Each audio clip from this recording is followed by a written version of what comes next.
afternoon and welcome to the very last session of this conference.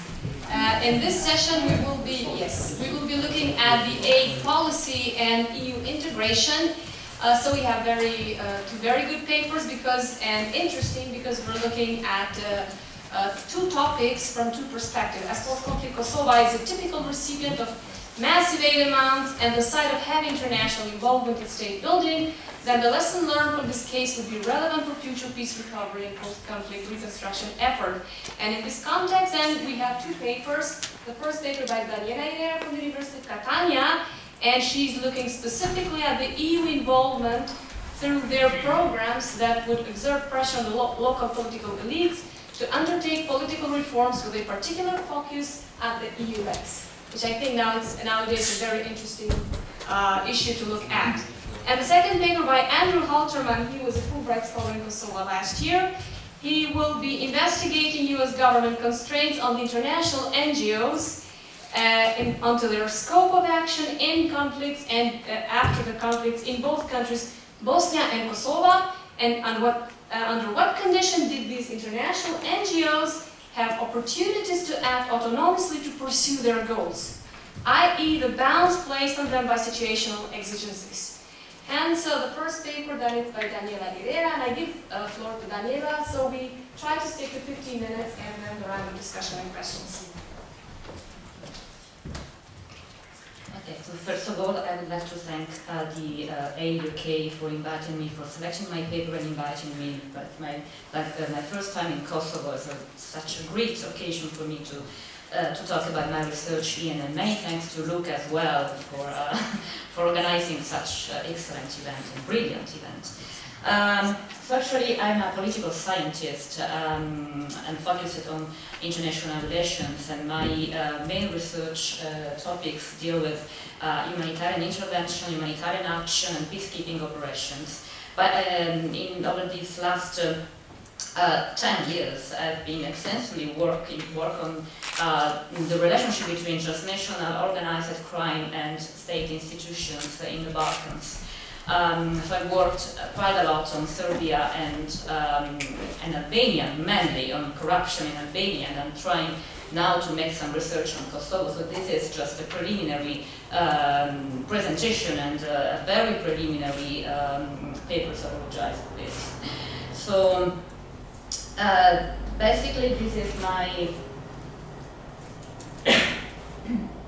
Should I press this one?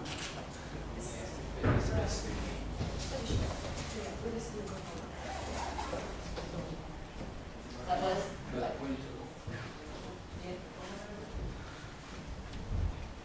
Is it the right button?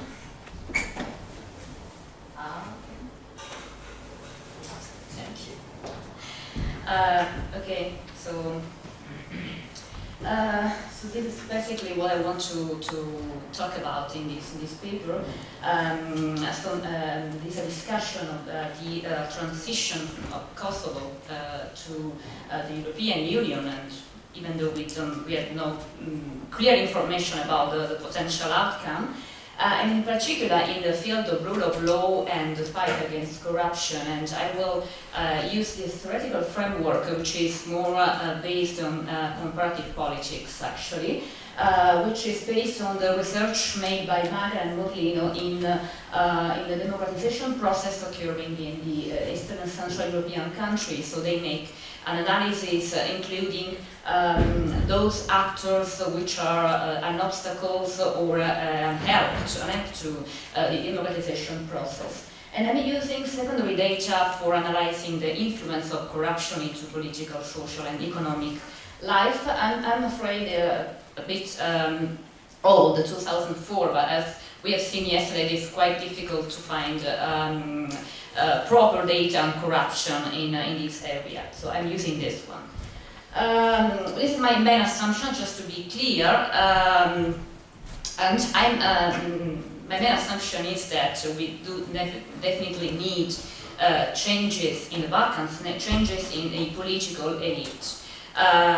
Changes in political elite through elections should not be the final outcomes. That is very common to see, but they should be, it should be the first step, even before and despite the elections, because the basic, I mean, the secondary level of involvement, I mean, NGOs, civil society associations, civic fora, and any non-state actors are often excluded from social and political life. They are always claimed in the rhetoric of politics, but they very often neglected, and they are excluded many times. So this is the structure of my paper and my presentation, and I will, the first part is about a political, very quick political overview of all the main changes in the country. The second part is the part in which the use of data will try to explain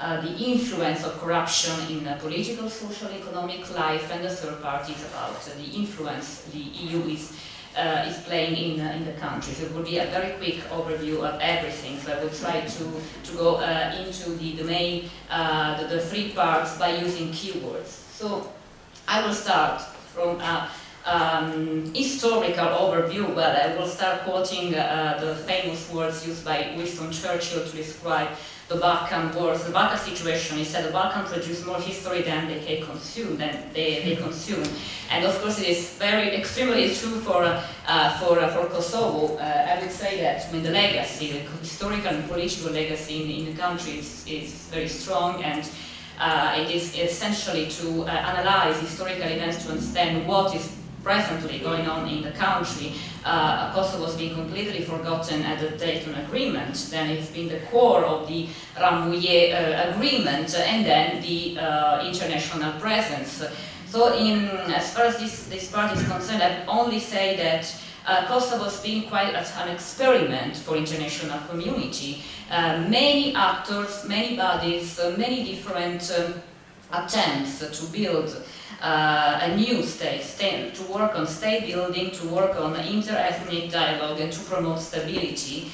And as we have seen yesterday, it was defined as a Rincia state, but with different sources of legitimacy. I mean, in these last years, there were too many actors in the country with too many different sources of legitimacy, the international actors, and at the same time, the self-government institutions with different roles, different competencies, and again, different sources of legitimacy. This creates some confusion, or I would say some anarchy in the neo-realist sense. I mean, too many centers of power, and this has been, this is just to understand why the literature is using this word unexpected independence, to understand also the different reactions expressed by international actors towards the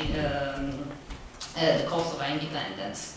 And this was really clear in these last elections. I've read the last report made by research centers in the International Crisis group, which reported about the confusion during the last political election, and also the lack of ethnic representation. I mean, I've read about the importance of the Democratic Party, which became the most important party, and at the same time the Serbs claimed because there was no lack of representation, and they were angry with their own party because they were not responsible for representing them enough. So this is the context in which corruption and mistrust should be read and understood, because corruption is the first term which is often used to refer to such problems. Well, as far as corruption is concerned, a clear definition of corruption, I'm using the well-established definition provided by the World Bank, so the abuse of public office for private gain, and I'm particularly referring to the third level of corruption, the ground corruption, but I would prefer to call it institutional corruption, which affects the major institutions.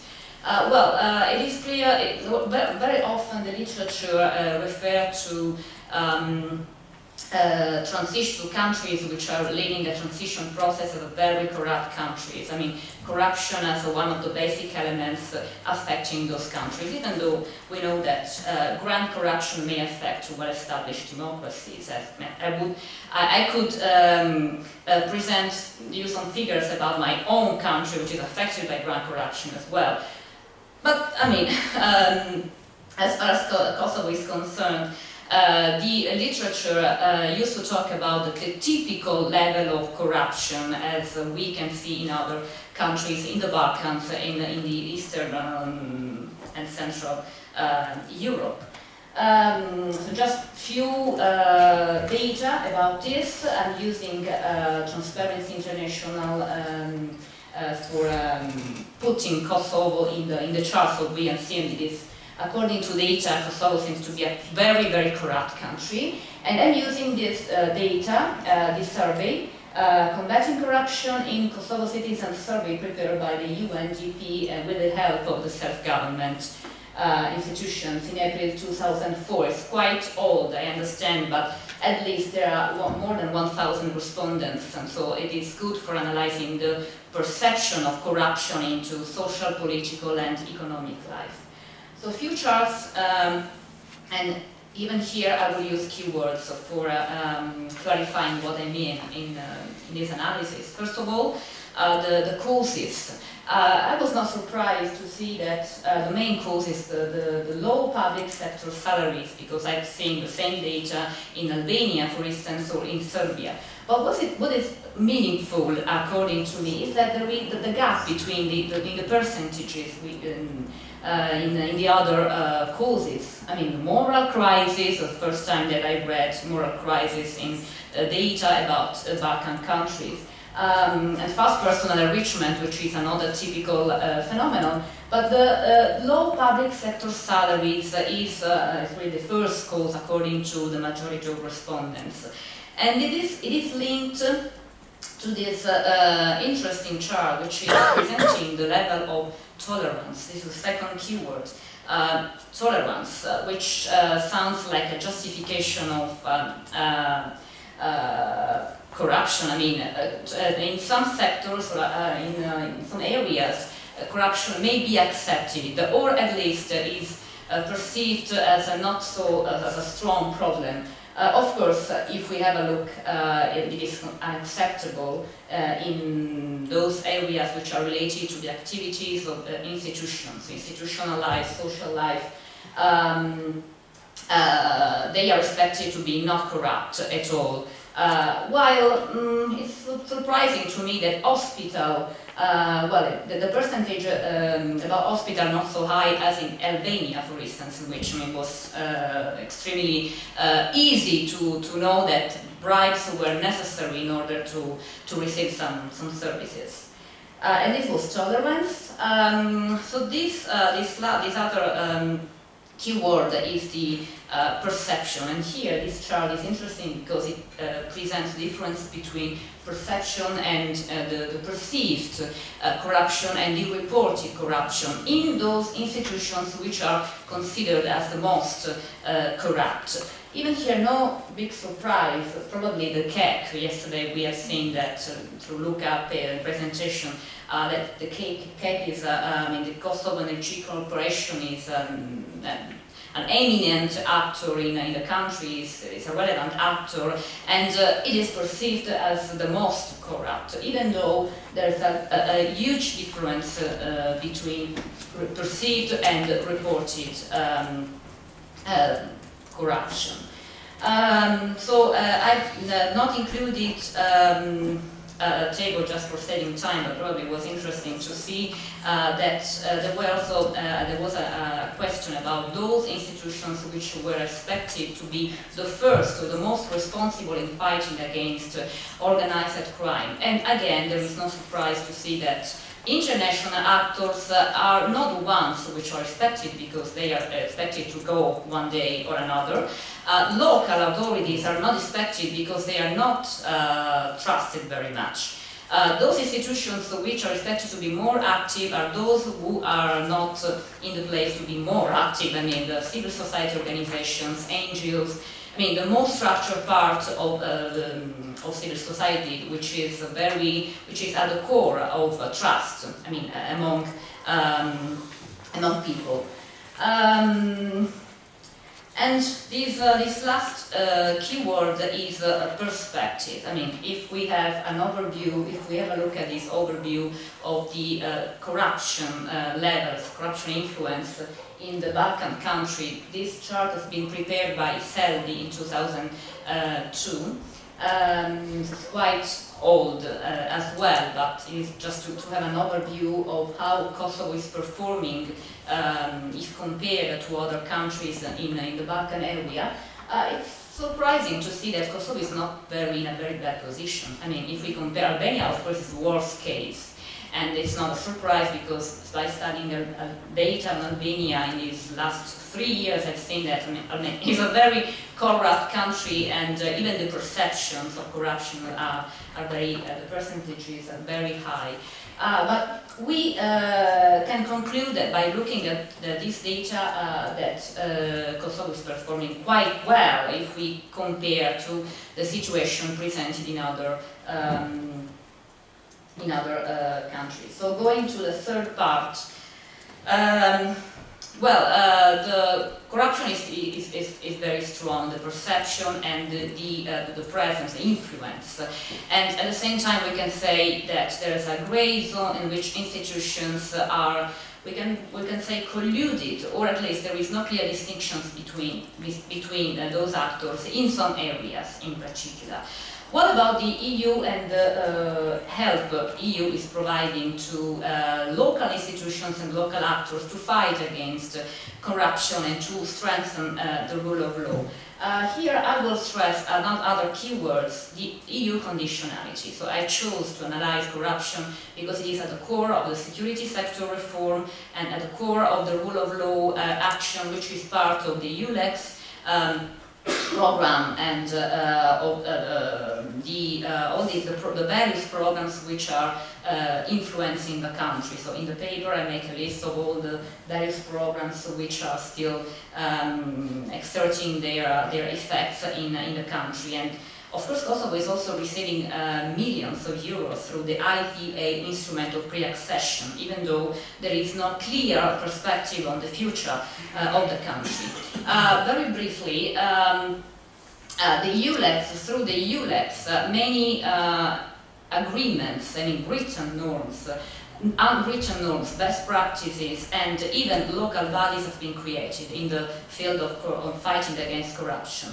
Kosovo Anti-Corruption Agency, a specific action plan, a specific strategy in fighting against corruption. So this means that at least some official steps have been taken. The problem is that I'm analyzing in the theoretical framework which I used in the first slide. So in the framework of the norms internalization, I mean norms, either written norms or unwritten norms or best practices or rules of the game and whatever, should also be active, and they be really active only when they are internalized, when they are implemented in the daily life, of course. And this is a specific part of the democratization process, of course, as the main literature of comparative politics say. I mean, unless norms are part of the real life, we cannot say that the regime is already exerting its real strength, even though we have elections. And this internalization process is crucially played by some actors. Murlin and Marian said that there are veto players which obstacle the process, and some change agents which help the process. And the level of, the amount of, veto players, of change agents can be important. They say it's relevant to the extent to have the quality of the final outcome of the democratization process. Well, I would say, as I've already seen in Albania and in Serbia, that political elite and the economic actors like the CAG, for instance, in this framework can be considered as veto players. I mean, it's a paradox because they are those players and agents who are responsible for making the agreements with the EU, those actors which are responsible for fulfilling the responsibilities required by the EU, but at the same time, they, as we have seen, they are perceived as the most corrupt.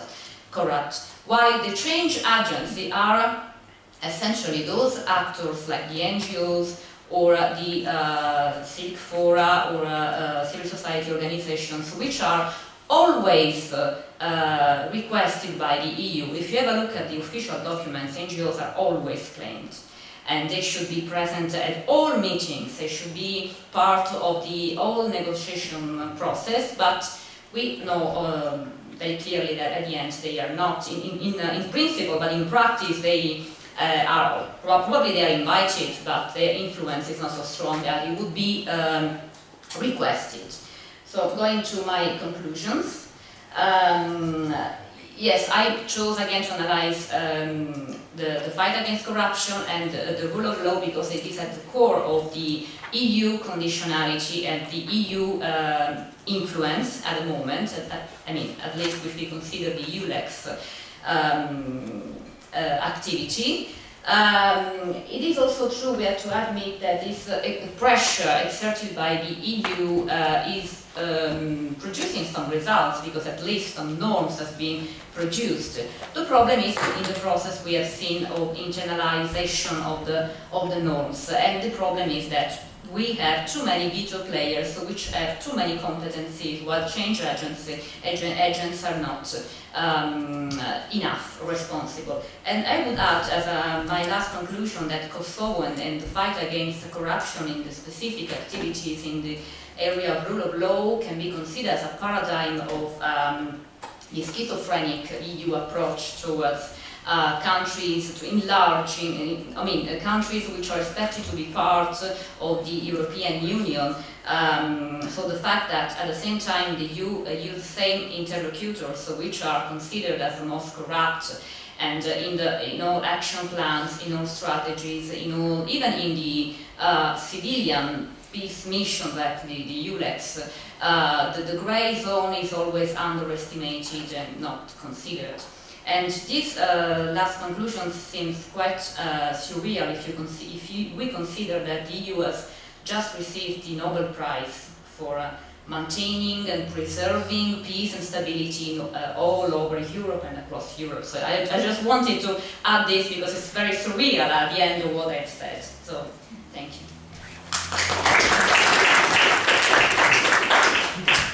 Thank you, Daniela. So Daniela was arguing that the change agents should also be the NGO sector. It's good because now we have a paper that is actually arguing about the bounded altruism of the NGO sector. So Andrew will actually going to give us more insights into the opportunities and constraints of the INGO sector in Bosnia and Kosovo.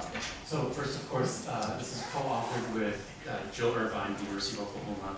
Neither of us are economists, we're both political scientists, but I hope it's econ-based enough for your interest.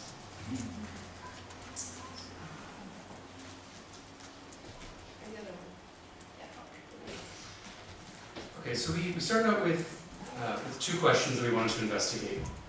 The first one is essentially looking at Bosnia and Kosovo during and right after the conflicts in each.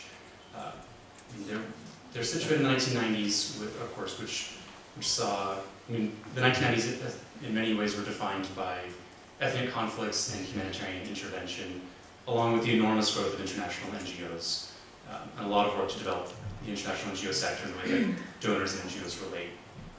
So we looked at Bosnia and Kosovo, and we expected to see that in Kosovo there would be significant differences in how donors and international NGOs, and by donors specifically I mean United States Agency for International Development, so how donors and international NGOs interacted. But in fact we did not see really any significant difference in how they interacted, which prompted us to look towards a more structural explanation of indeed NGOs act similarly in similar situations. And the second one is more of a paradox. A lot of a lot of the assumptions that donors make and scholars is that civil society is necessary for democracy, and the measure of NGOs is a proxy measurement for the strength of civil society, which in itself is extremely problematic. But even when we see this growth in NGOs, we don't see, in the number of NGOs, we don't see a concomitant growth in the power of the NGO sector. So looking at these two, we tried to come up with a more theoretical explanation of how USAID and NGOs work. So it's much more of a qualitative study, more focused on theory development, but obviously we have evidence. So these are the three kind of core theoretical assumptions we make about how international NGOs behave. And together this comprises what we call bounded altruism, which is a shorthand we use for how NGOs behave. The first one is that NGOs are not profit maximizing. They don't behave as traditional firms do, but they do face budget constraints and they face an imperative for organizational survival. So they must fundraise and bring in money or else they vanish. So they're not profit motivated, but they are driven to find money. The second assumption that we make is that NGOs and international NGOs compete with each other for funding. This is fairly straightforward, but in fact, scholarship on this has only really been developed in the last 10 years. And finally, international NGOs and governmental donors don't share the same goals. This is obviously a principal agent problem, and again, fairly straightforward, but it has important implications. So these are the three assumptions we drew from the theoretical literature and then turned to the Bosnia case study and the Kosovo case study to see what factors affect the relationship between USAID and international NGOs based on these three theoretical assumptions about what can affect NGO behavior. So these are the three structural factors we identified through looking at the two case studies. And this is the result of interviews with leaders in international NGOs in various departments of USAID, and there's a large body of external evaluations that USAID has commissioned, which tend to be much higher quality than USAID's internal reports, and found those useful.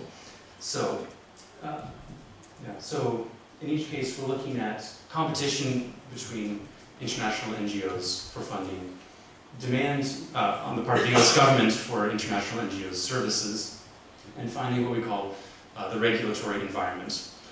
And with these three factors, we try to explain why NGOs behave similarly in similar situations, and found that rather than the large difference being between the behavior in Bosnia and the behavior in Kosovo, what's much more relevant is dividing each case into two periods while the fighting is occurring and then the post-conflict reconstruction phase, and found that behavior was extremely consistent in those two phases.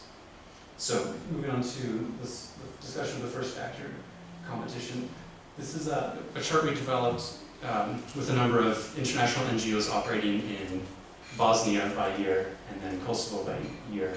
I don't know if you can see the bottom chart in the back, but 1995, obviously Dayton is in the middle. Data is patchy, of course. No one takes detailed censuses of what international NGOs are operating where. And then in Kosovo. In both cases, you can see after the conflict ends, there's an enormous spike in the number of international NGOs operating, especially in Kosovo, and this has been written on extensively, the NGO land run to snatch out the desirable plots and projects.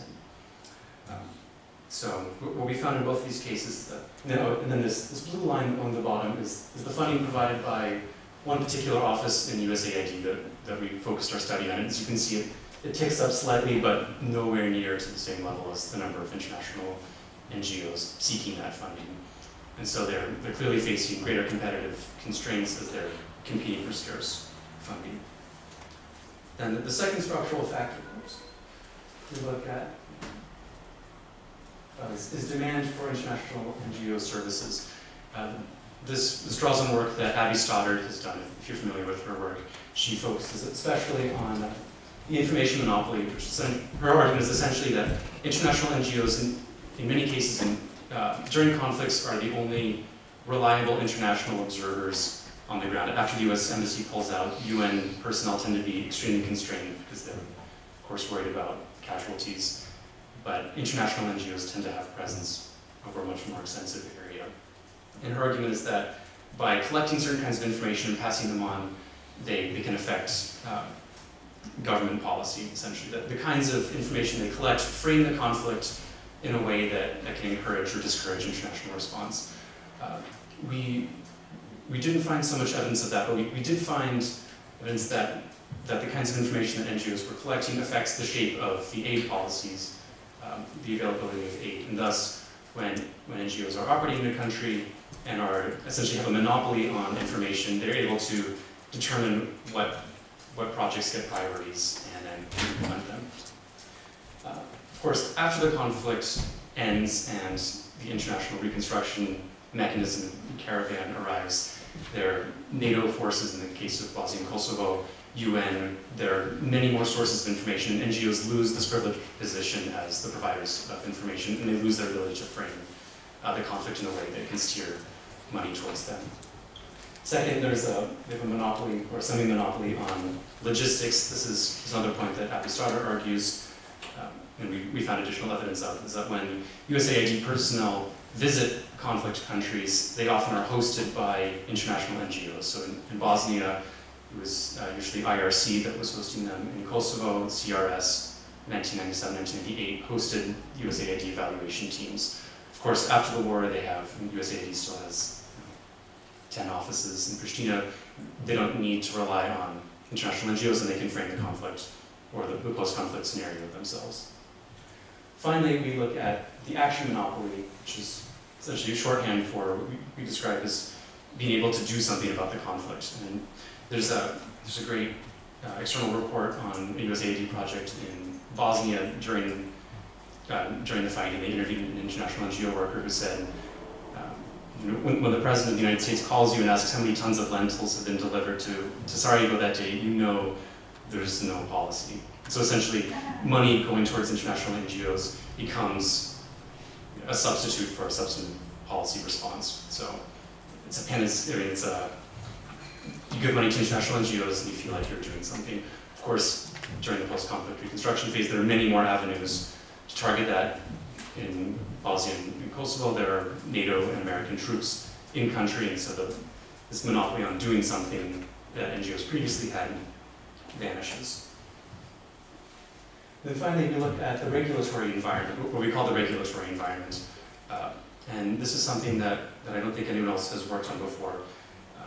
We did an examination of the different offices inside USAID, and especially looking at the bureaucratic culture in each. So on the left side is the Office for Foreign Disaster Assistance, and on the right side is the way that typical regional bureaus we handle post-conflict reconstruction, along with the Office of Transition Initiatives, which we look at less.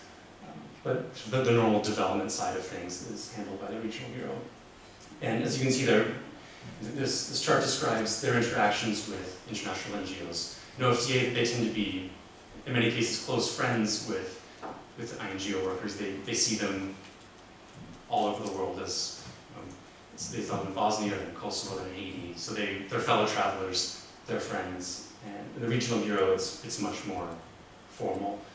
Then OFDA tends to give a few stipulations on grants. They'll say, here's some money, spend it as you think is best. The regional bureaus are the ones responsible for USAID's infamous quarterly reports and mega evaluation projects and extremely burdensome reporting requirements.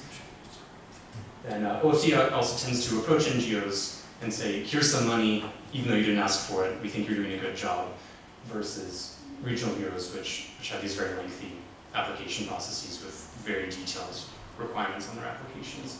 And finally, OFDA tends to use different vehicles in their money. The USAID differentiates between different kinds of money. Each one has different restrictions. OFDA tends to give the least restricted, which is grants. It's a lump sum for a project. The regional bureaus tend to make much more use of cooperative agreements where USAID has staff on the project. They're overseeing the minutiae decisions. And actually, I was doing research in the National Archives and came across this folder with all these CVs of people who were working in Bosnia in the USAID file. I thought, what are these people? Why do they have CVs for CRS people? And it turns out the CVs had to be sent to Washington for approval so that these people could work on the NGO's project. So USAID is much more involved. And then you can just draw a line down the middle of this. OFDA operates during the conflict. Regional bureaus operate after the conflict. And obviously with the change in bureaucratic culture, NGOs lose their champion in the American bureaucracy. So now to conclusions. So we found that rather than a learning curve hypothesis that NGOs would have, there was an enormous body of literature published in the mid to late 1990s about lessons learned from Bosnia and donor best practices and how NGOs can maintain their autonomy and how donors can better leverage their money that's being given to international NGOs. And we found that really that learning process made essentially no difference. That in Bosnia, the main difference was during the conflict, after the conflict, and that same dynamic stayed in Kosovo. And we argue that it's a result of these three structural factors which essentially constrain the opportunities and constraints that international NGOs have. Then second, I think the most important theoretical contribution is looking at bureaucratic culture inside USAID, which easily looks monolithic from outside, but in fact, you have these vastly different bureaucratic cultures and mandates and mechanisms inside different parts of the same agency. And finally, we found again that the competition does occur and really matters between international NGOs. And with the concept of bounded altruism, we wanted to put a little more critical thought into how international NGOs behave. And I think in Kosovo and people in this room, that process is much more developed, where many of us can be critical of international NGOs and see their bad incentives and principal agent problems, waste and mismanagement, but to step back and look at it as a result of structural factors, that NGOs, in many cases, individual NGO workers are trying to do good in many cases, but because of structural factors, oftentimes they're forced to compromise on what they would do otherwise in order to chase scarce grant resources. And so thus it's not, I think it's good to have an appreciation of how NGOs make decisions and the kind of economic circle they're operating in, and from that to have a better sense of what incentives matter, and that indeed they do respond to incentives. They're not completely altruistic, they're not leaving the shirts off their back. Indeed, they search out scarce resources. So I thank you, and I'm happy to be the last panelist today.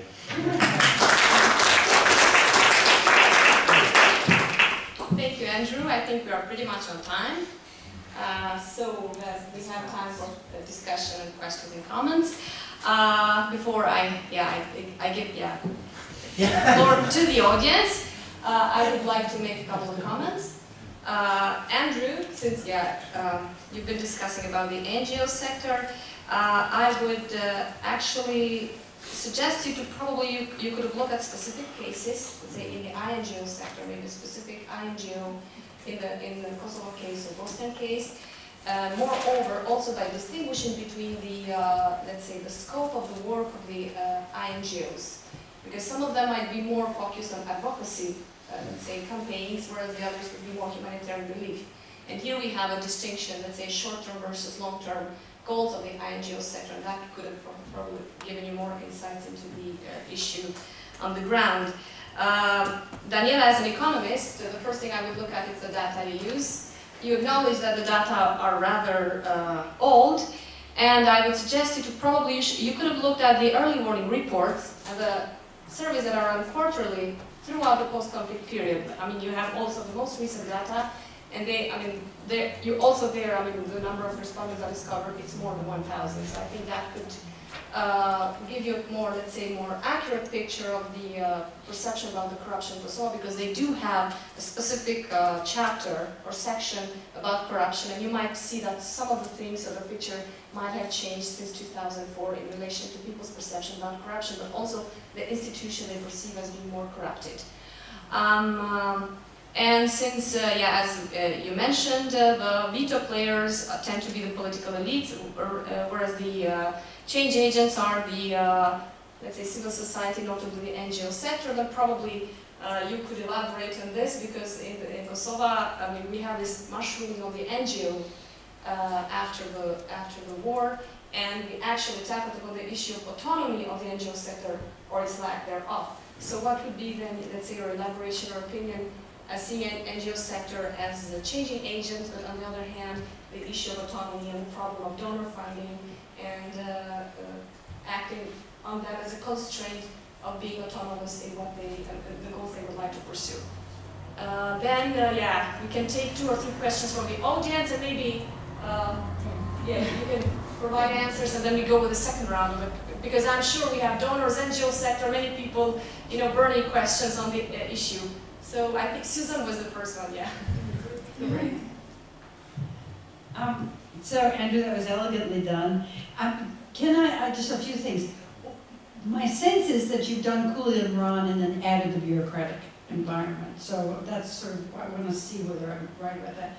Secondly, I think you're right that it would be nice to do OTI, because it's only 2 years, it's the first 2 years, it's sort of in between, you'd get 3 phases mainly, since this whole idea of early recovery that UNDP takes over because the World Bank can't yet operate is common in all these cases. That would be fascinating to look at. And the third thing is, were OFDA and the Regional Bureau in competition? I ask that because in DFID, the conflict and humanitarian, it kept changing its names, and the regional bureaus were definitely in competition. And I know when I was working for them, Mukesh Kapila was head of Chase, the conflict one, and he was quite explicit. We're not here to do development, nothing longer. We just got to have a presence on the ground in the first year or 2 after conflict. So it's sort of like the OTI. And the regional bureaus didn't want to have anything to do with it because of their notion. And then finally, I didn't get a sense that you answered the paradox. So if you could address that, you know, of your 2 questions. And then, Daniela, I agree that it would be interesting to look at these early warning reports the UNDP does. Venera's right, they're wonderful. But also, I'm wondering if you could, you probably don't have the data now, but it's a suggestion, is to look at, since early 2008, is there a change in relation to what Fred Kokozelli was saying with consolidation since? You might even see, as he's suggesting, that things have gotten worse, but it would be fascinating to do. Luca?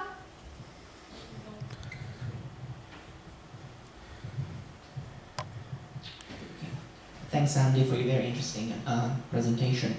I just want to make a quick kind of speculative comment on your interesting concept of bounded altruism. When I was reading the paper, the first thing that popped to mind when I came across the notion, when you started defining the notion of bounded altruism, is this idea developed by Jonathan Dijon of bonded rationality that he develops in response to the idea of bounded rationality.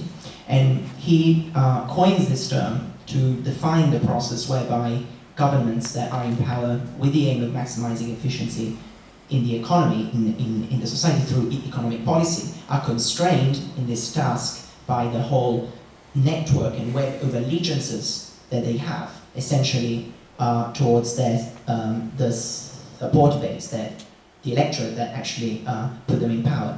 So I'm wondering to what extent it will be fruitful in the context of your research to translate this concept of bonded rationality and apply to the NGO world some kind of bonded altruism. So are NGOs constrained not only by scarcity of resources, not only by competition in the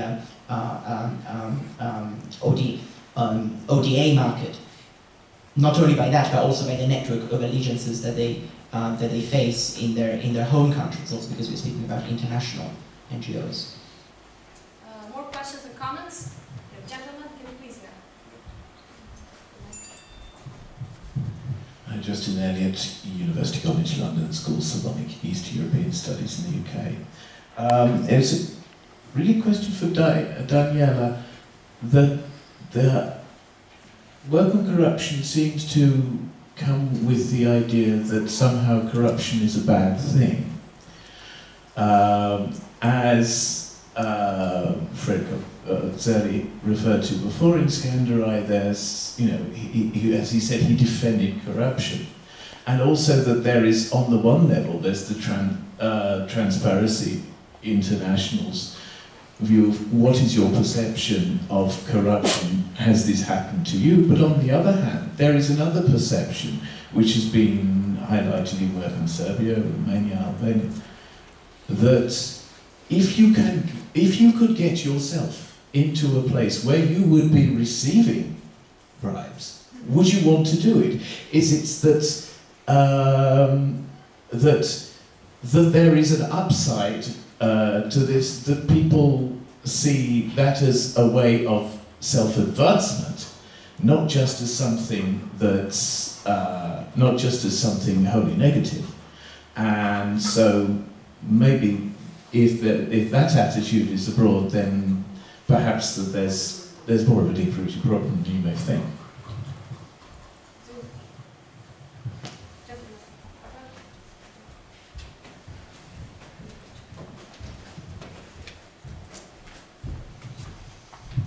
Lee Norgard from Mercy Corps, IR1.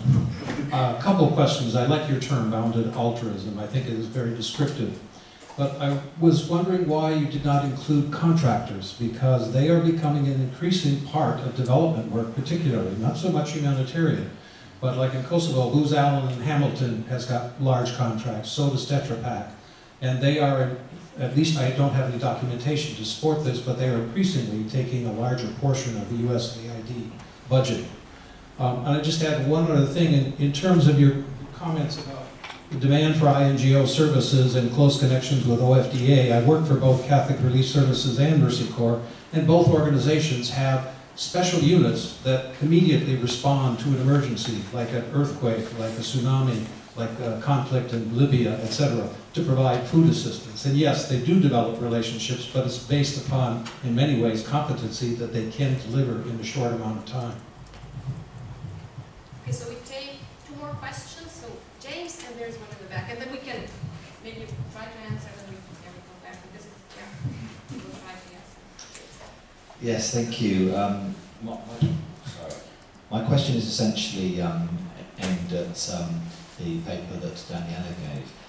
One of the things that I was interested and slightly surprised to see was when you put up the figures that showed the different types of corruption and then people's reactions towards those different types of corruption in terms of whether they thought they were acceptable, unacceptable, not sure, etc. And when you looked at the percentages for how many people thought they were unacceptable, there was actually very little variation between those percentages. I actually noted them down. They range between 69, the lowest, to 80, the highest. And that kind of makes me think, because there's all sorts of different types of corruption in there. There's either the police, or KEK, or hospitals. And you'd imagine that people's reaction towards having to bribe for healthcare is much, much more negative than occasionally having to bribe a policeman to overlook the fact that you've gone through a traffic light. And yet they were all coming out with similar percentages. And I'm just wondering whether, there's something that lies behind that. Perhaps when asked, people are mostly going to say that they are overwhelmingly against corruption, or think that corruption is overwhelmingly unacceptable. And actually, that may be just what they want to say, and what they actually think is something other than that. That I just can't square that kind of data, that picture that data is telling us, with what I actually understand about the society, not just here, but in other countries that I know well in the region, such as Albania and Greece, where people's reactions towards different types of corruption are very different. And that wasn't showing it. So really my question is about that, whether you have an opinion on that, whether you think, that other countries that perhaps you understand, such as Italy, you know, whether people's reactions to different types of corruption are very different there. That's the question. Let's take one more question, and then you try to answer. And if we have time for next round of questions, we're up. Klaus Giesen, Université d'Auvergne in France. I have a question, the same question for both presenters. I think in Western Europe and in possibly also North America, we have maybe a biased view of the action of the EU and the action of NGOs in the Balkans, in the sense that we have a top-down approach. The NGOs and the EU come in, and then they provide services, they provide all kinds of stuff which are lacking on the ground, so to speak. Now I wonder if, let's take EU-LEX, or let's take some NGOs, if there have been any evidence that, for instance, there's corruption over there as well, that these structures get corrupted. I mean, you know, I talk to people and I hear different things, and, you know, I wonder if it's not also from the bottom up that there is a process going on, not just top down, but also bottom up in that sense. Thank you for your questions and comments. Daniela, would you like to start? I will try to sum up, because I mean, my main aim was to see whether there were comments on feedbacks on how to build this paper, because it's just a preliminary attempt to start a new research. Yeah, it's clear that I would need fresh data, and also being a political scientist would require to me to find also proper variables, so it would be interesting to, if I will be successful in finding data on the different periods, as Susan suggests me also to make comparison on the pre-war and post-war periods. It would be interesting to make trends and to see how probably to build some index of corruption. But my aim is also to see whether corruption, not as corruption per se, but corruption, whether corruption is relevant within the security sector reform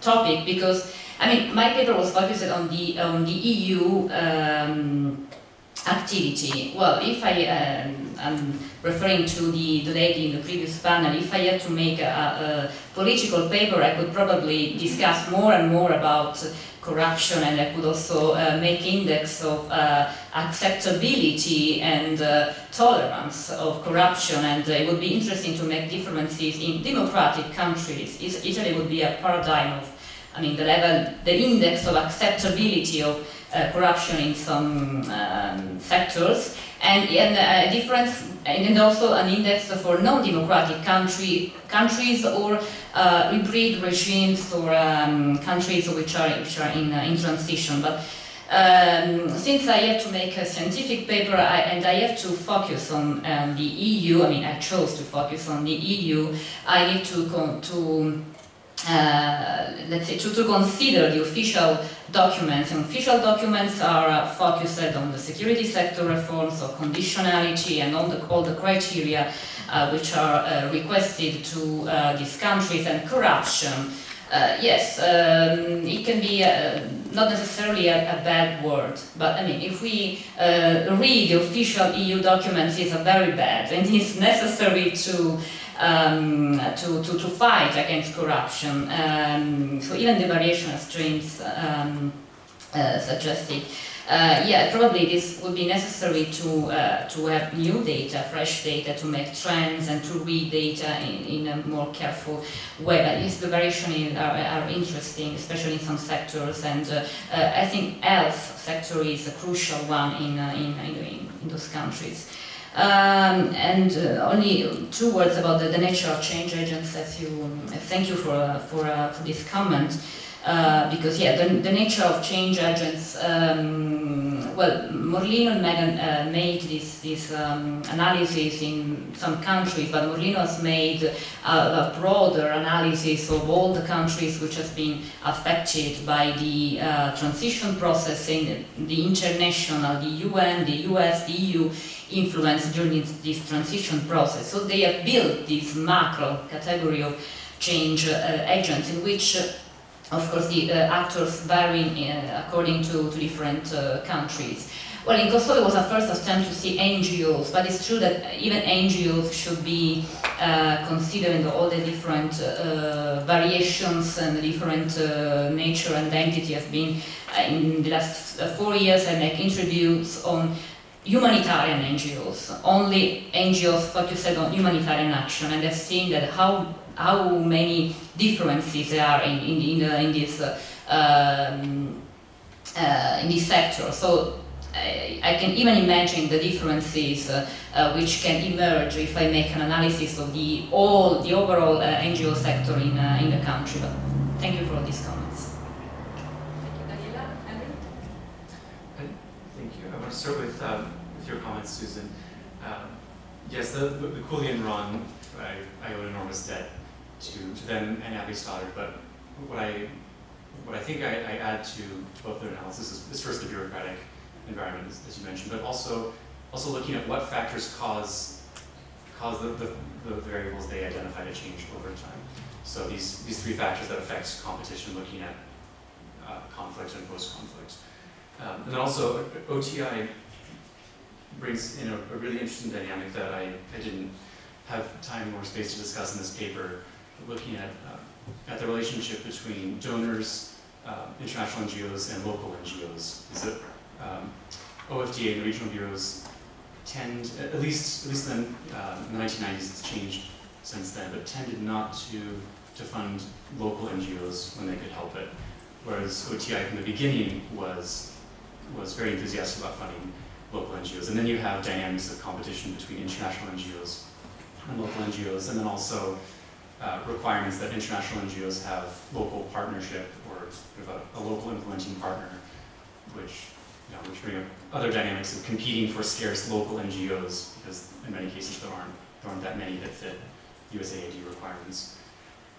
Then on the question of bureaucratic competition, that was another thing that I would have liked to look more into, and specifically whether OFDA, OFDA has an advantage because it can respond quickly and it's popular in Congress, but it can't deliver the same performance metrics that the regional bureaus can, since they produce these reams of statistical data, and OFDA hands out money and presumably some of it is waste. And so I don't know if there's competition for accountability from Congress, or if there are budget discussions about who can better account for the money they spend.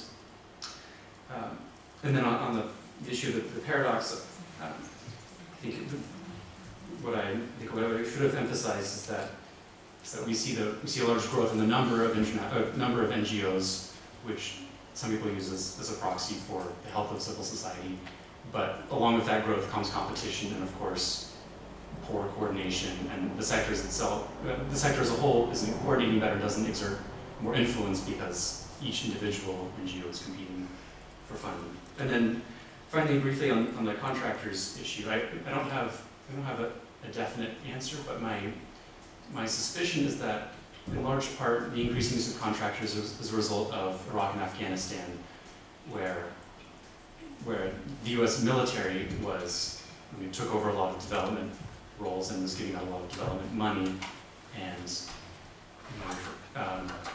they essentially have development professionals in body armor and camouflage out in the prevention reconstruction teams, and I can't imagine international NGOs consenting to have Mercy Corps out on patrol with the U.S. military for obvious reasons of neutrality and risk, and not wanting to be associated with an unpopular foreign power.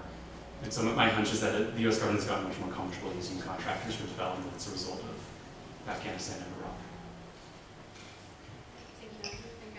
If we have, let's say, one maybe last burning question before, because we have 3 more minutes. Yes? Okay, sorry. So let's say, last 2 questions and we're wrapping up. Susan Kuto, USAID Serbia.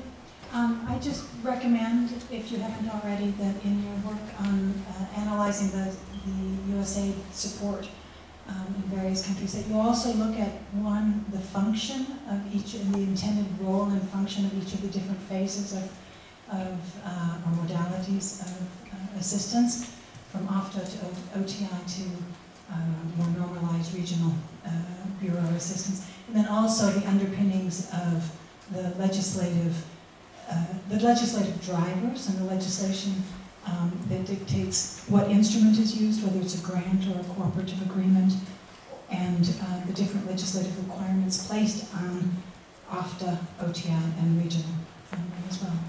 And the very last question, and Andrew will wrap up.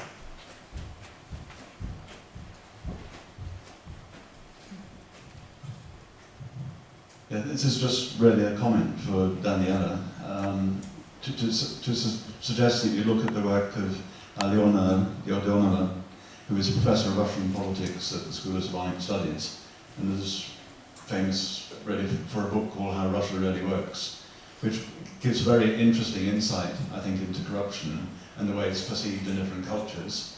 She's also written in the 2009 Perspectives on European Politics and Society, a big critique of transparency in indicators, in which she calls into question the whole methodology and also the cultural biases and assumptions that are held by the compilers of these indicators.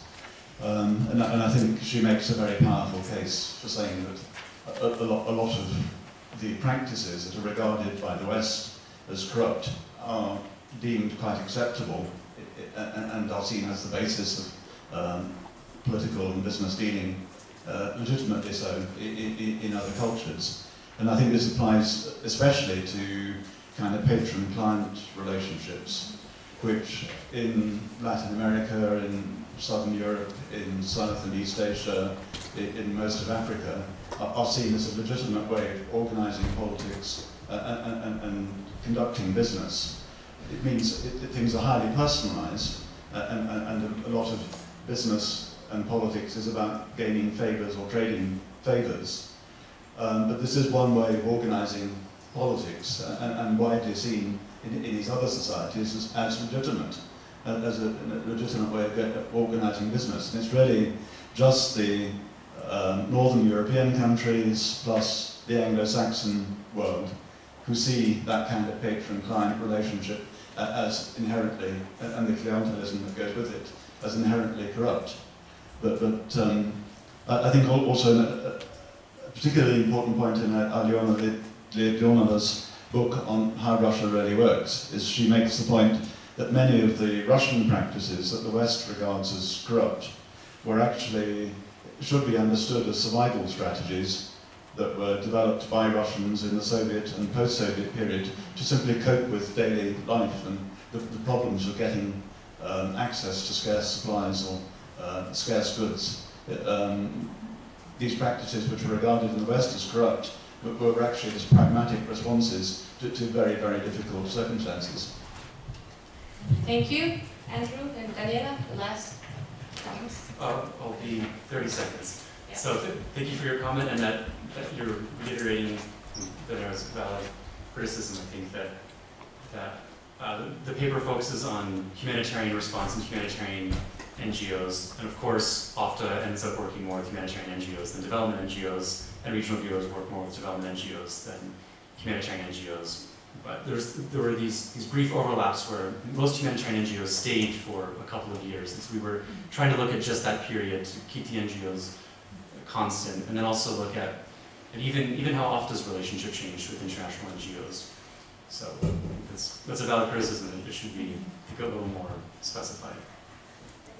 Just 10 seconds for saying thank you for these comments, this suggestion, and I've used this patron-client model as a source of legitimacy when in a previous work when I analyzed the way Serbia tried to survive and to escape after the war and criminalized, and I mean I define this as a criminalization of the state, and at the end Serbia as a criminal state which was legitimated. I mean, politics legitimated through patron-client relations, and this probably can be used for Kosovo as well. Thank you. Thank you so much to the panelists, also to the audience for very good comments and questions. Now I hand over to James Korovinas for the last concluding remarks of this conference.